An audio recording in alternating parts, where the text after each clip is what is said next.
Hello people, Carlito here once again, this time with another farming video. I'm going to do, in this video, I'm going to show you a couple of attacks that I've done recently. Again, to show you how I attack, what my attacking style is. Now, it's not the most efficient. I think barbarians, archers and minions is the most efficient.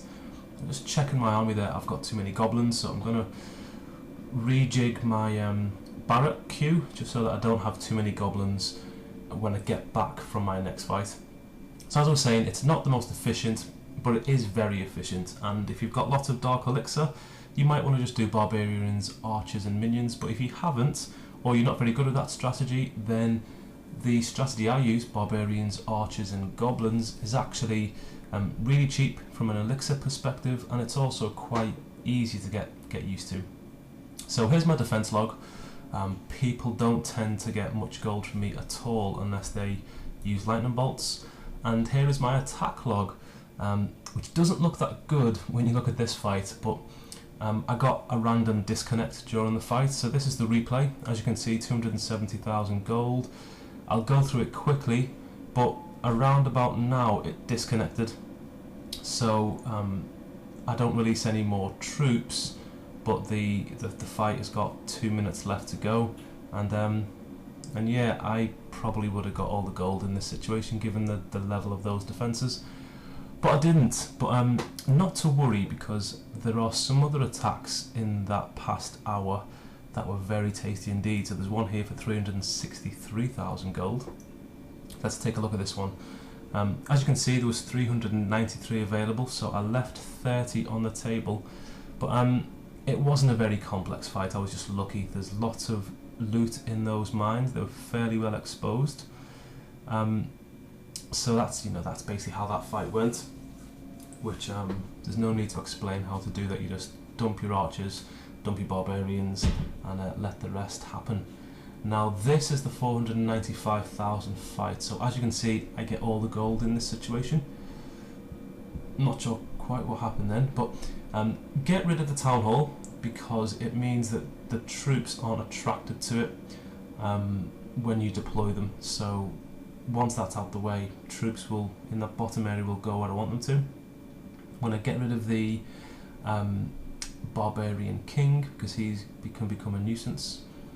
I think the video's jumping, but anyway, and now it's a case of just making sure I get enough of the structures around the edge of the base destroyed so that I can get all of the gold, because the mines are actually quite well separated. So this person probably knew they were going to be offline for a while. They put their mines behind walls to protect as much of the gold as possible, but that won't stop someone like me from getting everything. So I've taken out the bottom of the base. Now it's time to come in from the top and work out how I'm going to get into the middle of the base, because as you can tell, there's still 200,000 or 180,000 give or take in the middle of the base in those actual storages. So I still need to get in there, and I knew that before the fight started actually, because I could tell by how much was in the exposed mines, and it wasn't enough to add up to 495,000. So my plan is to come in from one specific part of the base, crack into the middle, and then just release a load of goblins that I've got in reserve. Now I've come in from the right hand side, and looking at this base after the fact, in hindsight, which is a great thing, I probably should have come in from the left hand side, because then I would have got to the dark elixir. Now I did get some of the dark elixir, but I certainly didn't get most of it. But here we go, goblins have now been released. There's enough troops in there to distract the wizard tower, so the goblins are actually doing a really good job, and all of the gold has gone. Well, it's gonna go in a couple of seconds. There you go. I left the queen because I thought she might have targeted the dark elixir, but she didn't. So I stopped it before she got completely annihilated. But there you go, the fight was 495,000 gold, 424 dark elixir, and 288 elixir, which I'm not bothered about, because as you probably know, I'm constantly maxed on elixir. So that was that fight. That's how I went about it. I probably should have come in from the left hand side, as I say, to make sure I got the dark elixir. But either way, 495,000 gold. At this level when farming in a Town Hall 9, farming at 1600 trophies is actually really good. It's not the kind of fight you see all the time. So what I'm going to do now is try and find a fight live while you guys watch what I do, and help maybe explain my thought process when I'm going through bases. So all of these 40 odd thousand, I'm not going to engage. 199, Town Hall 10, separated base, not worth it. If I did engage on that base, I'd knock at all of the gold and I'd lose all my troops. So don't take those kind of fights on. Or that one, you know, you're looking at max level mortars, probably not something you want to take in. But looking here, 227,000 gold, lots of gold in those mines, and that is a thumbs up, because even if it's not all in mines, you're going to get easily over 150, 180,000 gold.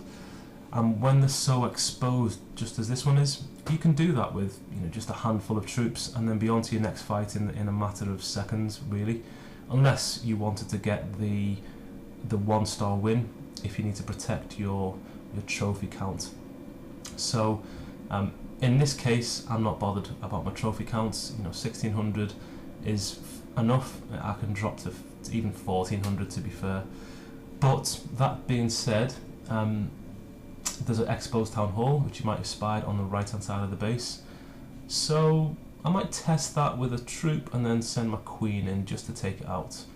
And there's no Teslas, so yeah, I'm going to take out the town hall, because one, it's going to be a little bit more gold, because I'll get gold for the bonus for the win, but also it just means that on the next fight I can definitely drop the troop or drop troops and not be bothered about the win, and maintain my trophy range, which at the second's looking quite good, because I've had some big fights with not very many troops deployed. So there you go, guys. Hopefully that's helped you in terms of your farming game. Any questions or any suggestions, just give me a shout. But until the next video, you know what's going to come now. It's going to be bye from the king, bye from the queen, and I will see you soon.